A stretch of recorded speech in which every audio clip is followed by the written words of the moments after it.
তো আজকে যেটা প্র্যাকটিক্যাল আমরা করতে চলেছি সেটা হচ্ছে ডিসি শান্ট মোটরের স্পিড কন্ট্রোল ফিল্ড রেজিস্ট্যান্স কন্ট্রোলের মাধ্যমে। তো শান্ট মোটরের ফিল্ড রেজিস্ট্যান্স কন্ট্রোলের মাধ্যমে ডিসি করতে গেলে আমাদেরকে ফিল্ড রেজিস্ট্যান্সের সাথে একটা সিরিজে আর একটা রেজিস্ট্যান্স অ্যাড করতে হয়।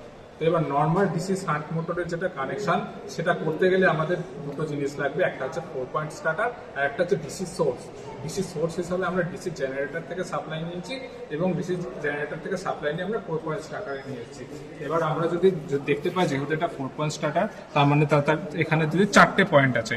এইবার এই যেটা সাপ্লাই জেনারেটর থেকে আসছে সেটা আমরা এখানে 4 পয়েন্ট স্টার্টারের যেটা এল টার্মিনাল সেইখানে লাগানো হয়েছে। এইবার এখান থেকে দুটো আমরা টার্মিনাল দেখতে পাচ্ছি, যেটা হচ্ছে একটা আর্মেচার, একটা হচ্ছে ফিল্ড। এবার আর্মেচার টার্মিনাল থেকে আমরা আর্মেচারের একটা টার্মিনাল থেকে নিয়ে যেয়ে এইখানে আমরা যেটা হচ্ছে আমাদের মোটরের যেটা আর্মেচার টার্মিনাল সেইখানে আমরা কানেক্ট করে দিয়েছি। এবার এখানে একটা এফ টার্মিনাল আমরা দেখতে পাচ্ছি। যেহেতু আমরা এখন ফিল্ড কন্ট্রোল করব এবং ফিল্ড রেজিস্ট্যান্স কন্ট্রোলের মাধ্যমে যেহেতু আমরা স্পিড কন্ট্রোল করব, ওই জন্য এইখানে যে এফ টার্মিনাল আছে, এফ টার্মিনাল থেকে আমরা একটা তার নিয়েছি যেটার সাথে আমরা সিরিজে একটা রিওস্ট্যাট অ্যাড করেছি। রিওস্ট্যাটটা অ্যাড করা মানে একটা এক্সট্রা রেজিস্ট্যান্স অ্যাড করা হয়েছে এবং এই রেজিস্ট্যান্স থেকে তারপরে এইখানে আমরা সাথে সাথে এইখানে হচ্ছে আমরা ফিল্ডের যেটা টার্মিনাল আমরা মোটরে ডিসি শান্ট মোটরে সেখানে দিয়ে দিয়েছি। এবার আমরা হচ্ছে যেটা জিনিস মেজার করব সেটা হচ্ছে ফিল্ড কারেন্ট মেজার করব, আর একটা জিনিস মেজার করব সেটা হচ্ছে আমরা লাইন কারেন্ট মেজার করব, মানে সাপ্লাই যেটা আসছে তার সেটা কতটা কারেন্টের ভ্যালু দিচ্ছে এবং ফিল্ড রেজিস্ট্যান্স হয়ে যতটা ভ্যালু যাচ্ছে কারেন্টের সেইটা মেজার করব। তো সেটা মেজার করার জন্য আমাদেরকে দুটো মাল্টিমিটার লাগবে। দুটো মাল্টিমিটারকে আমরা দেখাই যাচ্ছে যেখানে অ্যামিটারে সেট করা হয়েছে এবং অ্যামিটার সিরিজে ফিল্ডের সঙ্গে কানেকশন করা হয়েছে। মানে এখান থেকে ফিল্ডের জন্য একটা সাপ্লাই এসছে, সেটা আসছে রিওস্ট্যাটে গেছে, রিওস্ট্যাট থেকে আমরা অ্যামিটারে দিয়েছি, অ্যামিটার থেকে আমরা হচ্ছে ফিল্ডে দিয়ে দিয়েছি। তো এবার আমরা সাপ্লাই নিয়েছি।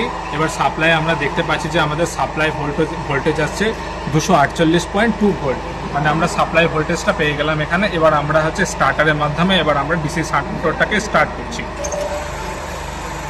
দেখাই যাচ্ছে যে ডিসি শান্ট মোটরটা এবার স্টার্ট হয়ে গেছে। স্টার্ট হওয়ার পরে যেটা আমাদের লাইন কারেন্ট সেটা হচ্ছে 1.419 এর মতো এবং আমাদের ভোল্টেজ আছে হচ্ছে সাপ্লাই ভোল্টেজ আছে 225.5। এবার এখানে দেখাই যাচ্ছে যে আমাদের এখন রিওস্ট্যাটে কোনো রকমের রেজিস্ট্যান্স দেওয়া নাই। এখন রেজিস্ট্যান্স মানে এক্সট্রা রেজিস্ট্যান্স কিছু দেওয়া নাই। রিওস্ট্যাটের ভ্যালু এখন 0 করে দেওয়া আছে। এই অবস্থায় যেটা ফিল্ডের কারেন্ট সেটা আমরা দেখতে পাচ্ছি 0.781। এবার আমরা ধীরে ধীরে আমরা এবার হচ্ছে রিওস্ট্যাটের ভ্যালুটা এবং বাড়াবো, অর্থাৎ রেজিস্ট্যান্সটাকে অ্যাড করবো। এবার দেখা যাচ্ছে যে রেজিস্ট্যান্স আমরা কিছুটা বাড়িয়ে দিয়েছি। এর ফলে আমাদের ফিল্ড কারেন্টটা যেটা আমাদের 0.7 সামথিং ছিল সেটা এখন আমাদের 0.683 ছিল এবং আমাদের এখন স্পিড হয়ে গেছে আমাদের 1436 RPM। এবার আমরা আরেকটু রেজিস্ট্যান্স বাড়াবো। এবার দেখা যাচ্ছে যে আরেকটু আমরা রেজিস্ট্যান্স অ্যাড করেছি, এর ফলে আমাদের যেটা ফিল্ড কারেন্ট সেটা আমাদের আরেকটু কমে গেছে 0.628 এবং আমাদের এখানে দেখাই যাচ্ছে যে এখানে আমাদের স্পিডটা বেড়ে গেছে 1502 RPM। আরেকবার আমরা করব। এবার দেখা যাচ্ছে যে কারেন্টটা আরও কমে গেছে, মানে রেজিস্ট্যান্স আরও বেড়ে গেছে এবং আমাদের RPM বেড়ে 1536 হয়ে গেছে। দেখতে পেলাম যে হচ্ছে রেজিস্ট্যান্স কন্ট্রোলের মাধ্যমে কি করে আমরা হচ্ছে স্পিডটাকে কন্ট্রোল করছি। তো আমরা দেখতে পেলাম যে যখন আমরা রেজিস্ট্যান্সটাকে বাড়ানো হচ্ছে তখন ফিল্ডের যেটা কারেন্ট এবং সেটা কমছে। ফিল্ডের কারেন্ট কমা মানে হচ্ছে ফিল্ডের ফ্লাক্স জেনারেশন কম হচ্ছে। যেহেতু ফ্লাক্স জেনারেশনের সঙ্গে স্পিডের ব্যস্তানুপাতিক সম্পর্ক, এই জন্য ফ্লাক্স কমে যাওয়ার ফলে যেটা স্পিড আছে সেটা আমরা বাড়তে দেখতে পেলাম।